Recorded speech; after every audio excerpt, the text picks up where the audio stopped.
औज़ुबिल्लाहिमिनश्शैतानिर्रजीम बिस्मिल्लाहिर्रहमानिर्रहीम।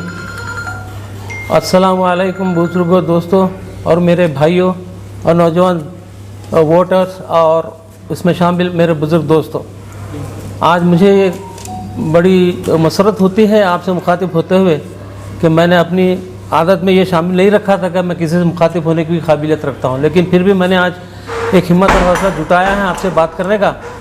और वो ये है कि हमने ईदगाह के जो इंस्टेंट जो इलेक्शंस हैं तो 7 नवंबर को, उसके लिए हमने एग्जीक्यूटिव बॉडी के 16 मेंबर्स को अपने साथ किया हुआ है।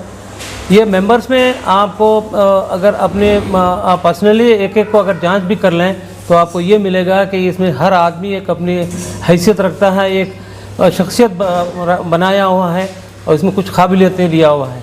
मैं ये नहीं कर रहा हूँ कि कोई दूसरे लोग जो है ना काबिल नहीं है, मैं ये कर रहा हूँ कि मैं काबिल लोगों को अपने साथ एकजा करने में कामयाब हुआ हूँ।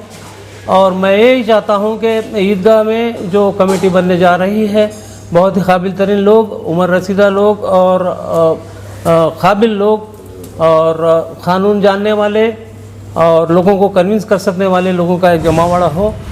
और इनके ज़रिए ईदगाह, ना सिर्फ ईदगाह के तो काम बहुत ही प्रेफरेबल रहेंगे, लेकिन मेरा तो ये प्लान है कि इन लोगों को लेकर आज हम देखना है कि वक्फ़ की जायदादों का जो इस्तेसाल हो रहा है शहर में, शहर के अतराफ़ में, गाँवों में कई ज़मीनात हैं, कई जायदादें हैं, तमाम की तमाम मिस्मार होने की तरफ रवानवा हैं। और देख रहे हैं कि वक्फ़ बोर्ड सोया हुआ है, एक सोया हुआ हाथी है कि बस जो भी जाता है वहाँ पे उसका इस्तेसाल कर लेता है। तो दोस्तों, ये जो जिन लोगों को मेरे साथ मैंने किया हुआ है, इन 16 लोगों के एक साथ इलेक्ट होकर आने में मुझे ये सहूलत होगी कि मैं इनके साथ मिलजुल कर एक अच्छा काम करने की तरफ रवाना हो सकूँगा। ना सिर्फ ईदगाह के काम बल्कि वक्फ़ के वो तमाम काम, फिर वेलफेयर जो है सोसाइटी के, समाज के, जिसमें कई जो है ना कमज़ोर औरतें, कमज़ोर बच्चियाँ, बहुत ही उनका इस्तेसाल हो रहा है, इसकी तरफ भी हम लोग जो है ना अपने एजेंडे में उसको शामिल रखना चाहेंगे। बल्कि पहला एजेंडा वही रहेगा कि किस तरह से हम इनकी खिदमत कर सकते हैं। नादार बच्चियाँ हैं, नादार जो है ना लोग हैं, इनकी मदद भी जो है ना करने के स्कीमत हम बना सकते हैं। और हमारे जो साबिक़ जब मेंबर्स जिनके साथ मैं काम कर चुका हूँ, एक बड़ा बहुत ही बेहतरीन एक्सपीरियंस मैं उनके साथ रखता हूँ। कुछ बदनामियाँ उनके जो तरफ उंगली उठाई गई थी वो मैंने इतना वेरीफाई कर चुका हूँ कि उनकी गलती नहीं थी, बल्कि एक ऐसी स्कीम गवर्नमेंट से उनकी तरफ आई हुई थी जिसको इम्प्लीमेंट करने के लिए गवर्नमेंट ने उनसे पूछा था। तो इन्होंने अपने तौर पे जो डिसाइड करके उसके तरफ आगे बढ़ने की कोशिश की। अच्छी स्कीम ज़रूर थी, लेकिन जहाँ पर होना था वहाँ पर नहीं हुआ। ये पब्लिक का ये था, मुखालिफत थी उसमें से, उसको वापस भी कर दिया गया। अब इस वापस करने के बाद कुछ नहीं रह जाता कि उनके पास इल्ज़ाम तराशी की जाए।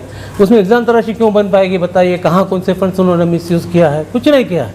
अगर इसके बावजूद भी मेरे कहने के बावजूद भी अगर किसी को ये शक है कि इन्होंने मिसअप्रोप्रिएशन किया फंड्स वगैरह वगैरह, तो रिकॉर्ड्स ओपन रखे हुए हैं ईदगाह के ऑफिस में।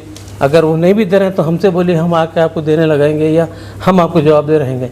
मैं ये भी देखूंगा कि हमने क्या पहले की ईदगाह की कमेटी में क्या हमने बहुत कमज़ोरियाँ रही हैं, उनको किस तरह से दूर किया जा सकता है, और आगे जो तरक्की याफ्ता जहन लेते हुए इसमें हम क्या बेहतर से बेहतर कर सकते हैं, ये करने की कोशिश करेंगे। बस इतना कहते हुए मैं आप लोगों से ये अपील करूँगा कि दोस्तों देखिए, एक अच्छा माशरा बनने के लिए अच्छे लोग उसमें आना ज़रूरी है। मैं ये नहीं कर रहा हूँ कि दूसरे लोग अच्छा माशरा नहीं बना सकते। मैं ये कह रहा हूँ कि मैं इन लोगों के साथ जब मैं हो जाऊँगा और इलेक्ट होकर आऊँगा तो आप लोगों की अच्छी से अच्छी खिदमत कर सकूँगा। इसलिए मेरी अपील है कि आप सारे के सारे लोग हम 16 एग्जीक्यूटिव मेंबर्स को इलेक्ट करें ताकि एक बेहतरीन कमेटी बनाने में मुमद व मामिन रहें। शुक्रिया।